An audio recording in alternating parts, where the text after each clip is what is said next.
Welcome to the second panel of the YES conference. I'm Ann Applebaum, and I am really delighted to be bringing you not one, not two, but three of the greatest historians of their generations. We have Tim Snyder of Yale University, who is one of the world's great experts on Ukraine, among many other things. We have Neil Ferguson of Stanford, who is one of the great experts on empire and money and also many other things. And joining us by video, we have Serhii Plokhii from Harvard University, who is really the outstanding historian of Ukraine in the United States. So you couldn't ask for three better people to talk about today's topic, which is the place of the current war in history, what its significance it is, and how it will be remembered. I will just start with one or two sentences to frame the conversation. One of the ways in which outsiders and Europeans often misunderstand this war is they assume that it's a war for territory, that it's Russia fighting Ukraine over some pieces of land. As we know, it's much more than a war about territory. For one, it's a war about how people will live in those territories. It's a war about the nature of life. Will the people in the territories be Russians or Ukrainians? Will they belong to an autocracy or a democracy? What language they will speak and how they will live. And that's an important and different way of understanding the war. So it's a war for people, and above all, it's a war of ideas. All three of our panelists have spoken about exactly this subject, and my role today is just going to be to evoke their different interpretations of this thought. I'm going to begin with Tim Snyder, who recently wrote an article in Foreign Affairs magazine in which he describes this war as a war between democracy and nihilism. Tim, I was struck by the article because you used the word nihilism and not autocracy or totalitarianism. Could you explain what you mean by that, when you define the war that way, and why did you use those words? Thank you very much, Anne. It's a pleasure to be here with you and with Neil and with Serhii and with all of you.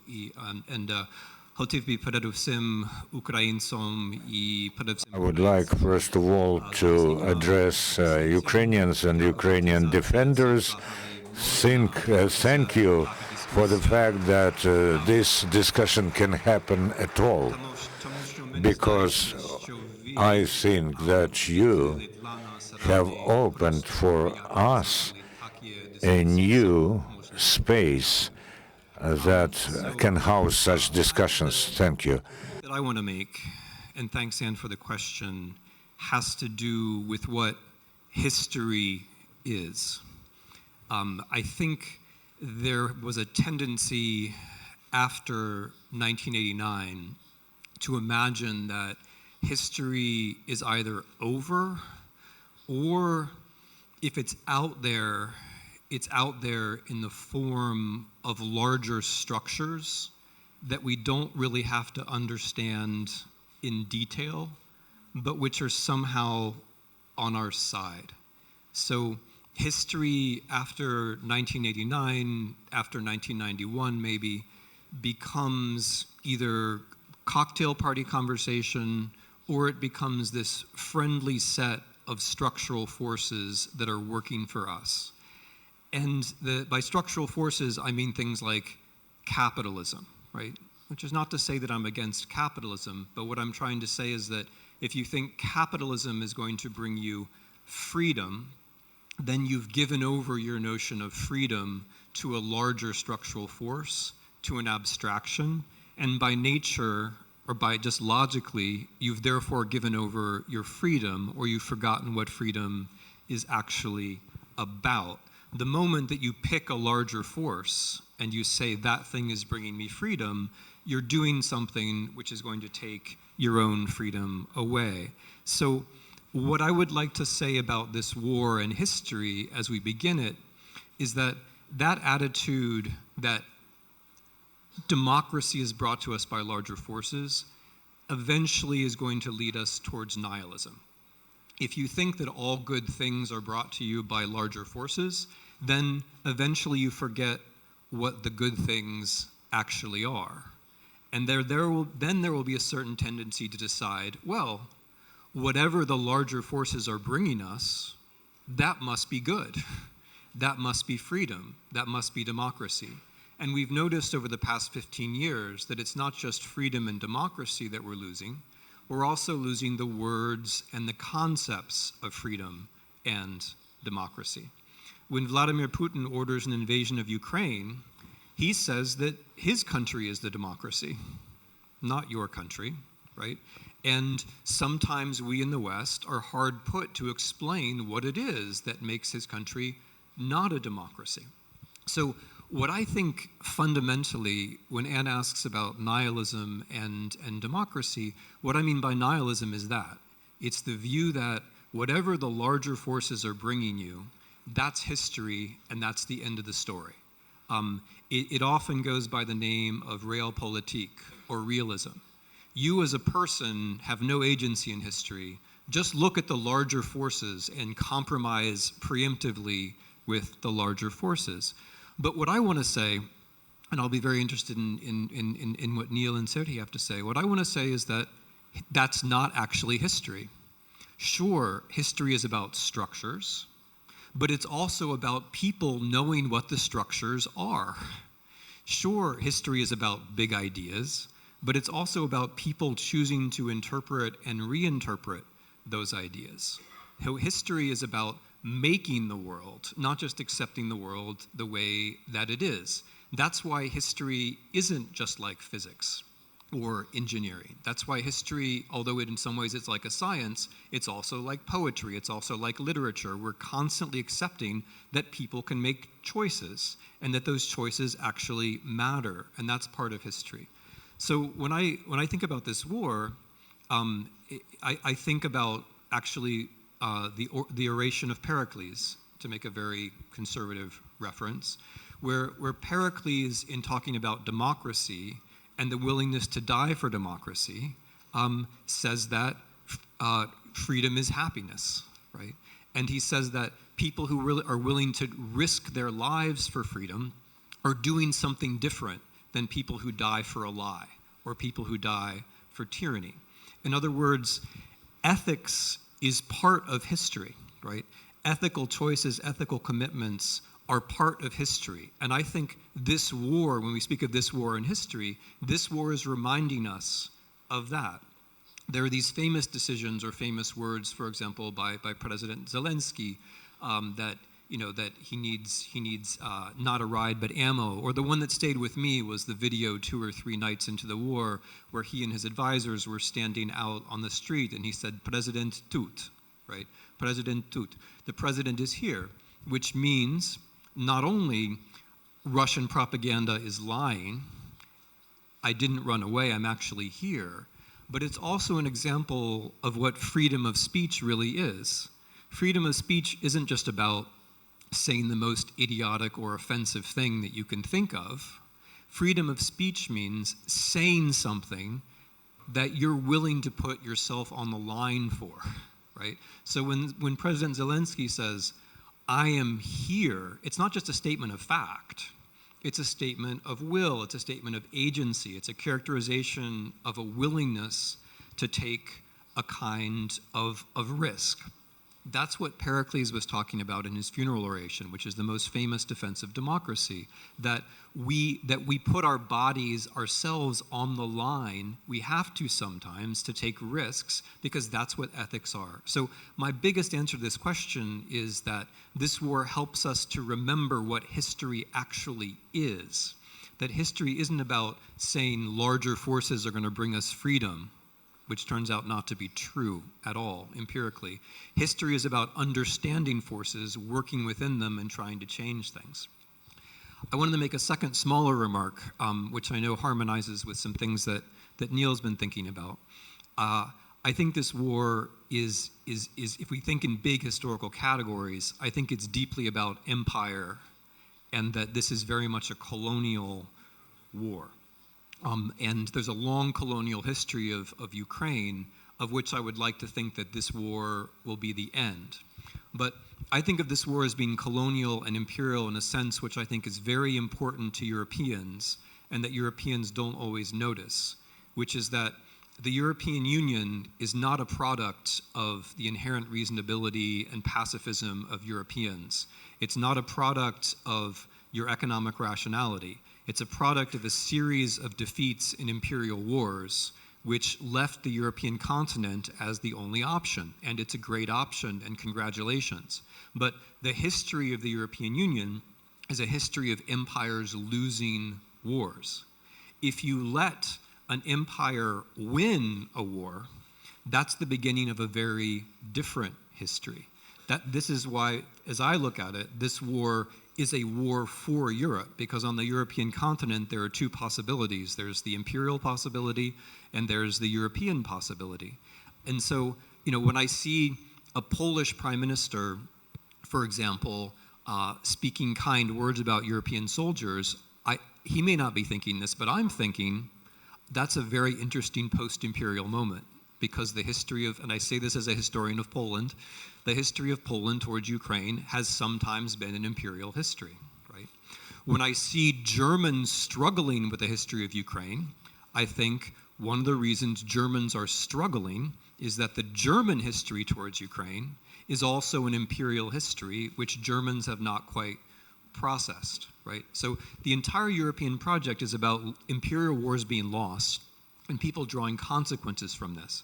One of the consequences I think that Europeans really must draw is that Russia must lose this imperial war, not just for the sake of Ukraine, but also for the sake of Russia, and perhaps most importantly of all, for the sake of the European project as a whole. Thanks, Tim. Neil, you think a lot about empires. You've written about the British Empire. You've written more controversially about the American Empire. I once watched you debate in Washington about whether there was an American empire, and some disagreed with you. How do you see, how does this war look to you in that longer context? How does the long history of the Russian Empire and of the Soviet Empire help explain what we're watching now? Well, thanks, Anne, and thanks to Victor for inviting me, I think, to my 10th Yes conference. And I never thought back in late February that we would be meeting here in Kyiv this year. Congratulations to you, Victor, and all of your team for making this happen. The odds are against you when you fight an empire because empires are big. The Russian Federation is 28 times larger in territorial extent than Ukraine. Its gross domestic product is roughly 9 times larger. Its population is 3.3 times larger. That's the thing about empires, economies of scale. And the reality is that under a lot of those square miles, there are natural resources that continue to be sold on international markets because the sanctions regime is far from a perfect shutdown of Russian trade. And so this empire is still in business. It still has the cash flow to wage a war of attrition. And you might therefore assume, and this is what some so-called realists do assume, that time is on Russia's side and the odds are fundamentally against Ukraine. But if that were true, then historically, presumably North Vietnam would have lost to what I've called the American Empire, and presumably the Soviet Union would not have broken against the rocks of Afghanistan. The thing about empires that is also true is that they decline. They rot. And Ukraine is fighting against a declining empire. And that's really the critical point. Now, I'm wearing a black tie because Queen Elizabeth II had just died, and as a Briton, I'm in mourning. But what was the key theme of that 70-year reign? managing with as much dignity as possible the unraveling of an empire. And what has not happened in Russia is that recognition that came gradually to England after World War II, that it's over, that it's over. So it seems to me the key here is not the scale of empire, but the extent of the rot. And I think what we have seen since February the 24th is just how rotten this Russian empire is. Look, I was in Rome before I came here. And Rome makes you think about the history of empires like no other place. And I had an epiphany. I suddenly thought, wouldn't it be wonderful if in a few years from now, tourists were wandering around Moscow the way they wander around Rome today, looking at the ruins of the Kremlin and saying, you know, some of those Tsars were such bastards. But the later Tsars were the worst bastards of all, and that would be very Roman. And you know, that's going to happen. It's only a matter of time before this empire goes down, as they all do, the good, the bad, and the ugly. I was very inspired by what President Zelensky said earlier. It reminded me of what this is most like, because historians' real job is to tell you what things are like. This is like one of those great 19th century wars for national liberation. Go back to the Greeks. Think of the Italian Risorgimento. There's something of the Garibaldi about President Zelensky, and it is a classic process where a nation comes together in war, finds its national identity precisely in that struggle against the rotten empire. Then Greeks versus Ottomans, then Italians versus Habsburgs. That is, I think, what we're witnessing today. And the great news is that though it takes time, and though some of these battles for liberation did not succeed, think of Poland's unsuccessful bids in the 19th century, ultimately the empires lose. And that is the most important message I want to convey to you today. As President Zelensky said, a winter of discontent lies ahead for all of us, but especially for Ukraine. When one looks at this war as a military historian, the striking thing is, compared with all the wars of the recent past, the very high casualty rate, I'm assuming on both sides. We know more about the Russian data. This is a bloody war, and no one should underestimate how bloody it is. But the message I want to convey is that Ukraine can win this war. This can be a successful war of national liberation and unity, and it can help that decaying empire on its way from being a tyranny, to use a favorite word of Tim's, to being the tourist destination that I hope that Moscow one day will be.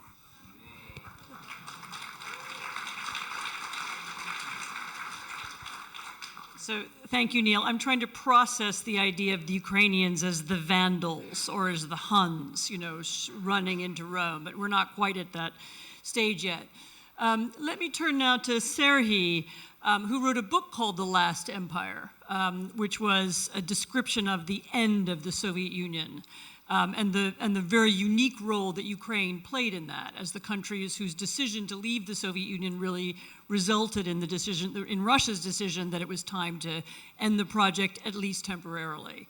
Serhii, I wonder if you could, as the Ukrainian historian on this panel, whether you could comment on what you've heard and also tell us how you place this war in history, both in the history of Ukraine and in the history of Europe.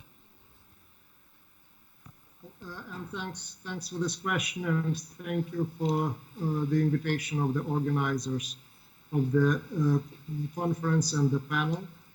I wish I would be there with you, not only in spirit.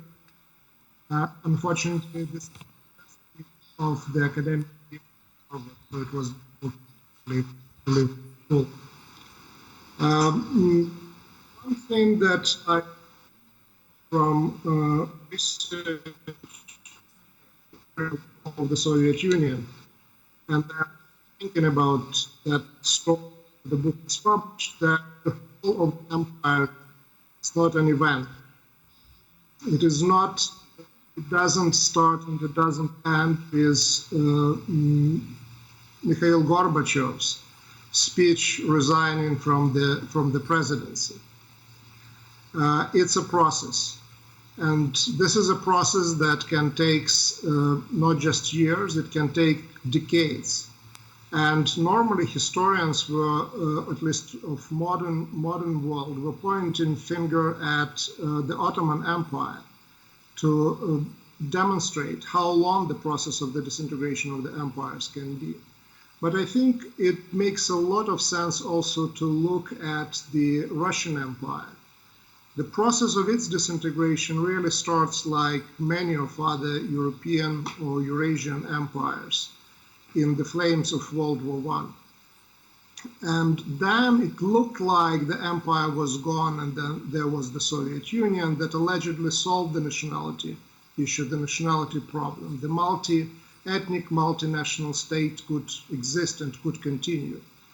What this war reminds us about, and especially the rhetoric that is used by Vladimir Putin, by the policies that are being introduced on the temporary occupied territories of Ukraine, is that the Soviet Union was just one of the chapters in the history of the decline and collapse of the Russian Empire. Because the language that is being used, the rhetoric that we hear, directly comes from the repertoire of the Russian Empire of the 19th and the beginning of the 20th century, including the idea that Ukrainians don't exist or don't have the right to exist as a nation. This is a classic imperial narrative of the 19th and 20th century. Another thing, apart from the fact that empires don't fall overnight, but this is a long process, is that empires don't fall on their own. They're usually helped. And they're helped by exactly what Neil was referring to, speaking about the wars of liberation. And really, we can put the war from the Ukrainian side, this defensive war, in the long, long line of the wars of liberation, starting maybe with the American Revolution. This war from the Ukrainian side has clearly this characteristics.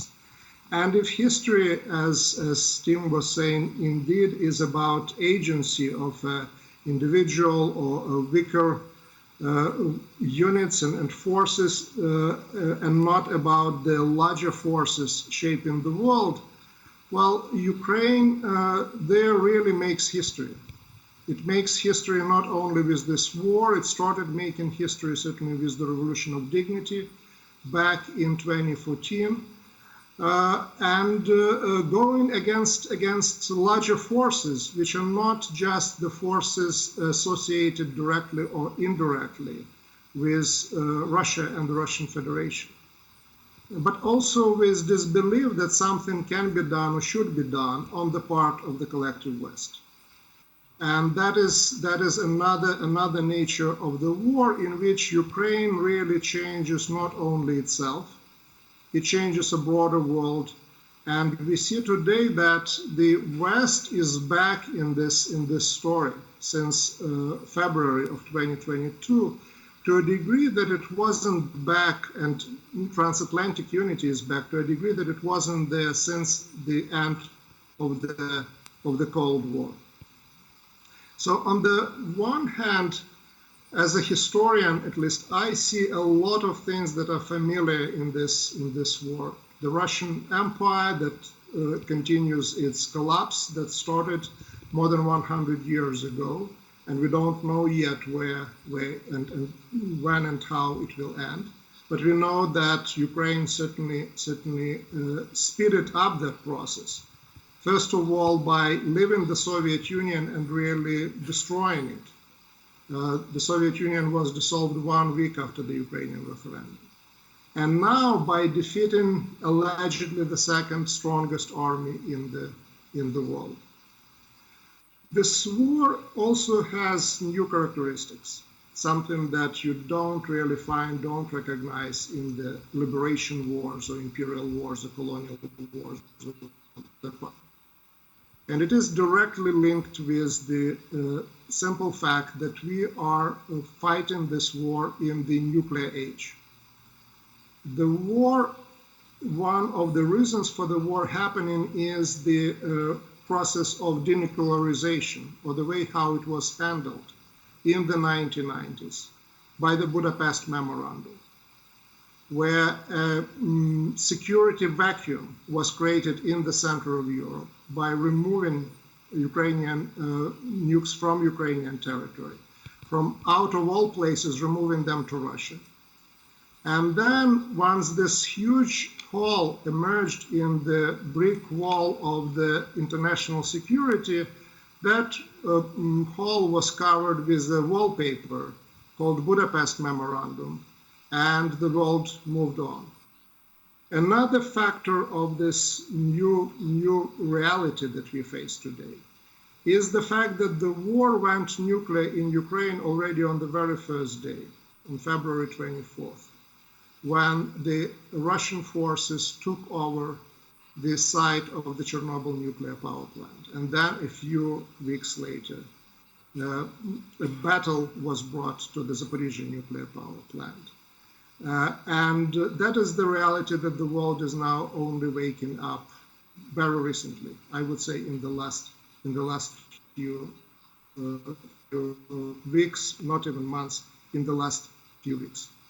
So I want to end with, again, going back to the ideas of history and that was introduced by Tim and larger forces. Ukraine, by resisting, of course, surprised everyone. There was a lot of disagreements and continues to be, and almost outright confrontation in terms of interpretation of the facts between, let's say, Washington and Moscow. But there was an unspoken agreement before the start of the war between Moscow and Washington that Ukraine would not last for more than 3 days or maybe 1 week. And Ukraine changed that. And in that, Ukraine changes not only itself, it changes the world. And I want to believe that these changes are not only to the good, but they're also, many of them are irreversible, they're positive, and that they're setting not only Ukraine, but the world on a new track. Thank you for your attention. Thank you, Serhii.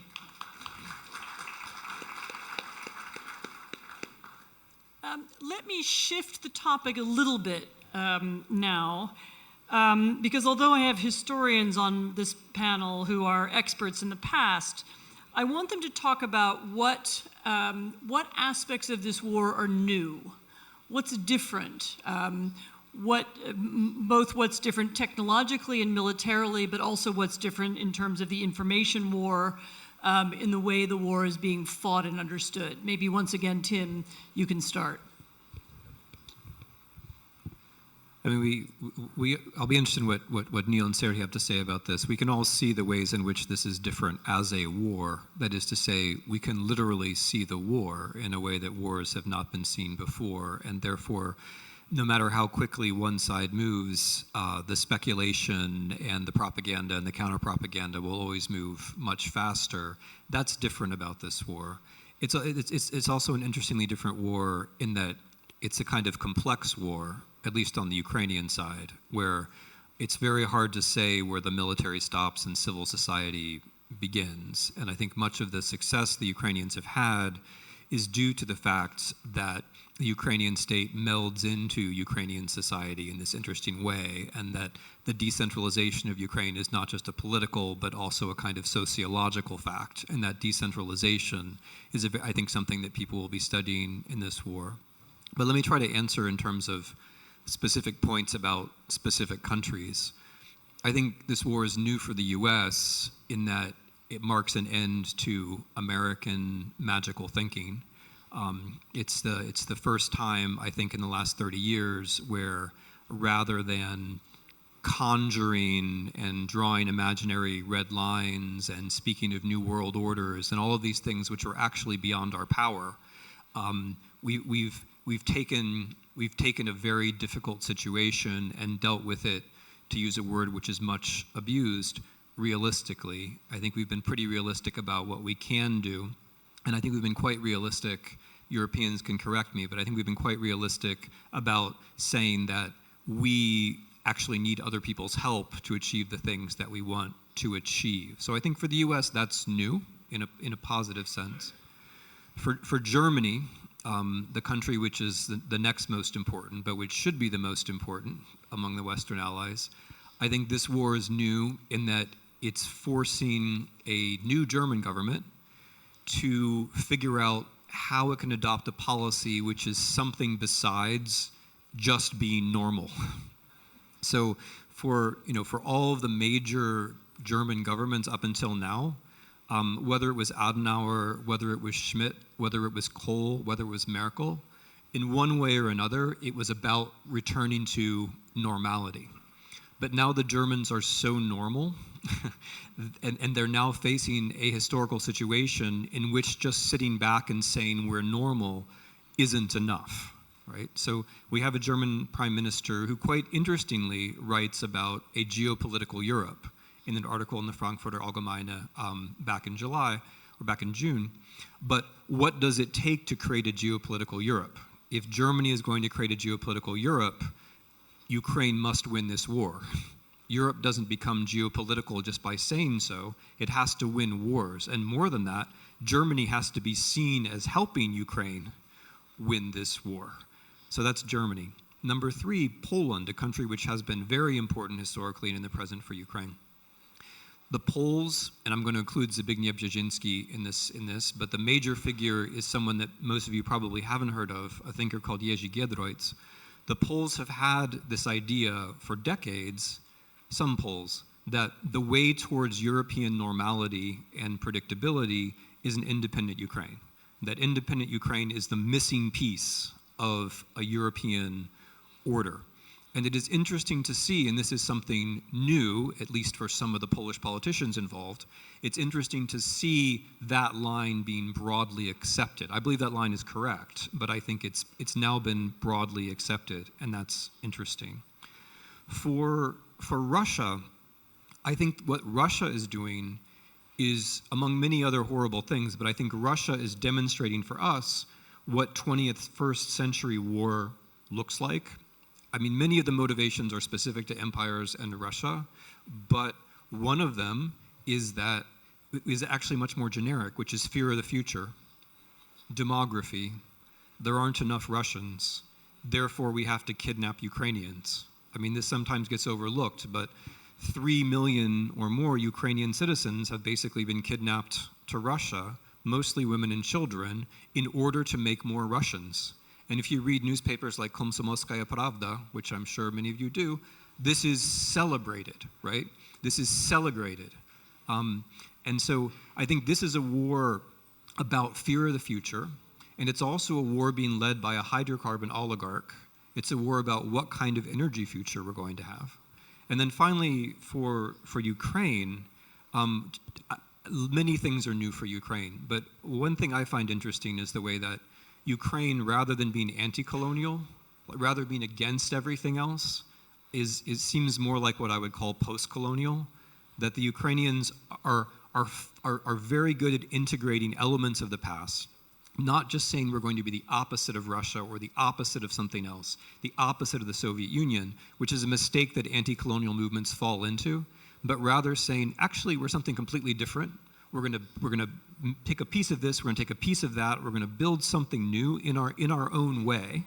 And that I find very reassuring, because if there are going to be nations and there are going to function in the 21st century, I think they're going to tend to look a bit more like Ukraine, with people speaking different languages and there being different interesting regional identities, and people having an interesting creative attitude about the past, rather than just being against the past or rather than just being afraid of the future. So that's something new that I see in Ukraine, and I find it very encouraging.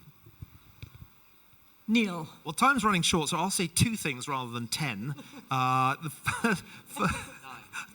Nine and a half. The first is that, of course, the most new thing about this war is the role that technology is playing. And it would be absurd not to mention that.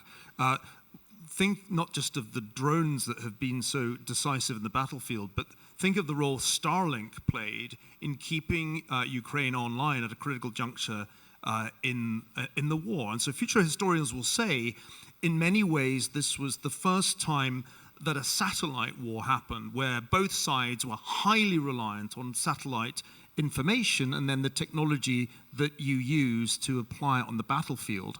And here's another reason why Ukraine should have hope, because of the nature of Western sanctions. Soon Russia will not be able to wage that kind of war, because it's the slow burn of the sanctions that cut Russia off from semiconductors and other sophisticated technology that condemn Putin to fighting a 20th century war increasingly over time. And he will continue to be fighting against a 21st century adversary as long as Western resolve holds, and particularly as long as the United States makes systems like HIMARS available. Note to Americans present, not enough yet. We have delivered enough of this kind of weaponry to Ukraine to not lose. We have not delivered enough yet for Ukraine to win that war. And that is probably the most important thing that should be said, and said again and again at this meeting. And the second thing I'll say briefly, this is the first hot war of Cold War II. And in Cold War II, China's the senior partner and Russia's the junior partner, where it was the other way around in Cold War I. And what's interesting about this classically Cold War conflict, which the United States is essentially waging as a proxy war, is that China is not supporting Russia in a meaningful way, militarily or economically. That's perhaps the single most important thing that is going to decide the outcome. If China had decided that it was worth backing Putin to the point of violating American sanctions and incurring secondary sanctions, we would be in a completely different place. But the truth of the matter is that when Jake Sullivan said to Wang Jiechi, these are the entities we will sanction if you supply Russia, the Chinese backed down. And that is why I think, more than anything else, this first hot war of Cold War II will be won by the Western side and therefore by Ukraine.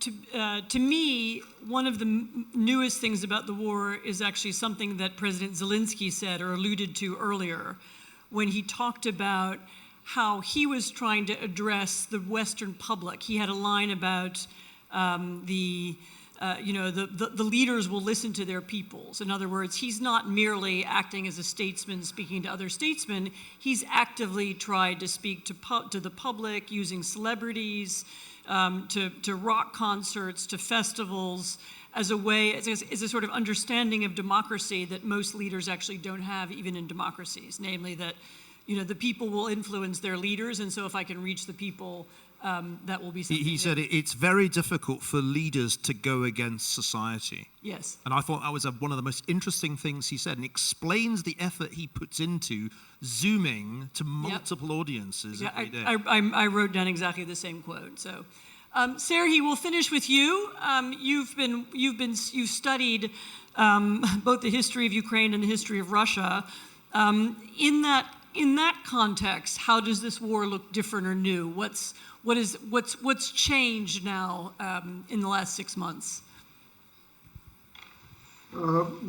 Yes, this war sometimes is characterized as the 19th century war in terms of its imperial ideology, the 20th century war in terms of the tactics, military tactics that are being used by the aggressor, by Russia, and the 21st century war in terms of some technology that is being used. Starlink is one of them. Cyber warfare has been an extremely important part of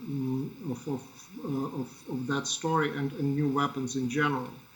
And the nature of the war really changed in the last few months as the result of the appearance of those new weapons on the front lines. So 19th century war fought with 20th century tactics and 21st century weapons. It's one way to look at it. Looking at what is new from the perspective of the Russia and Ukraine and the paradigm of the imperial wars and wars of liberation, one thing is that the wars of liberation generally are fought by militias. And again, the American experience is one of those. If you look at the Ukrainian resistance to the empire, to the Russian Empire or the Soviet Empire, you look at the largest peasant army during the Civil War, that was Nestor Makhno, or you look at the anti-communist resistance in Western Ukraine in the late 40s and early 50s. Again, these are not regular armed forces by any stretch of imagination. But what we see now is that the Ukrainian armed forces are there. They have this massive support of the population. There is close interconnection between the society and the army. And this is new on the one hand for this the paradigm of the war of liberation, or at least unusual. But it is certainly new for the Ukrainian and Russian story, and Ukrainian story in particular. Because Ukrainian national project survived in opposition to the state, in opposition to the oppressive state, and army was part of it. And I would say that until 2014, and now especially with the start of the all-out aggression against Ukraine, what you see is that the Ukrainian people, nation, they embrace the state and they embrace the army as the way and as the institutions that are not there to oppress them, but the institutions that are absolutely needed for survival, that are needed for protection of people. And that is new characteristic certainly for Ukrainian history, and that is something that certainly wasn't expected by aggressor, that wasn't expected also by the allies of Ukraine. The talk was about possible guerrilla warfare or partisan warfare, and that's what NATO was prepared to support. And it changed. A new element was introduced, and that's the unity of Ukrainian people and Ukrainian state and Ukrainian army. Yes. And this is really unwinnable formula. That's been one of the things that struck me about this war also, that the state is fighting like a partisan movement, and the society supports the state as a kind of postmodern partisan movement would. In other words, sourcing weapons and supplies for the army, sometimes from at home, sometimes abroad, in the way that you can imagine that happening, peasants supporting a partisan army 100 years ago. Tim wanted one last word, so I will give it to him. I think that was a beautiful summation by Serhii. I just wanted to say that I think what is new is often old. I mean, that the thing that we are seeing in the form of President Zelensky, and not only, is the unashamed articulation of values, right? The unashamed articulation of values. And that is an ancient tradition. I mean, that's a classical tradition to speak and to exemplify physical courage and to associate taking risks with democracy as a classical tradition. It's very old, but it's new in the sense that we've forgotten about it. It's new in the sense that the way that the Russians have treated everything as critique, everything as subject to being undermined, and how we have kind of gone for that too. You know, we've come to accept that maybe nothing's really true, and maybe nothing's really worth sacrificing, and maybe ethics don't really matter. And so I think, you know, what is one of the things that's new in this war is actually something which is very old, the recognition that some things are worth fighting for, and that while you're fighting for them, it's worth trying to say what they are. So we'll end with that excellent thought. Thank you again, Victor. It's not that many geopolitical strategic conferences that allow 45 minutes for historians, and so we appreciate that. Thank you.